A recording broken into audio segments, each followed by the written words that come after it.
नमस्कार मंडळी. मंडळी, बिग बॉस मध्ये राखी सावंत हिची एंट्री झालेली आहे आणि आले की गोंधळ चालू झालेला आहे. आता नेमकं काय झालेलं आहे ते पाहूया. तर इकडे सागर जे आहेत ते विचारतात की राखी, तू कोणती ड्युटी करणार आहेस ते तू सांगितली नाहीयेस. तेव्हा राखी म्हणते की मी इथे फक्त जेवणार आहे आणि झोपणार आहे. तर आता सागर म्हणतो की असं अजिबात चालणार नाही.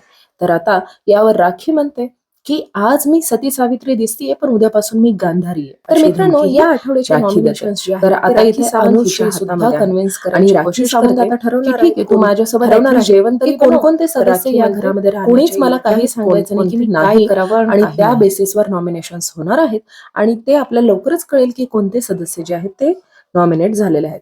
तर मित्रांनो, राखी जिथे आहे तिथे हंगामा होणार नाही असं होणारच नाहीये. आणि टीआरपी बिग बॉसची खूपच कमी झाली होती मराठीची, म्हणूनच बिग बॉसने राखी सावंतची एंट्री करून घातलेली आहे. तर राखी आहे तिथे तमाशा असणारच. तर मित्रांनो, प्लीज माझ्या चॅनलला सबस्क्राईब करायला विसरू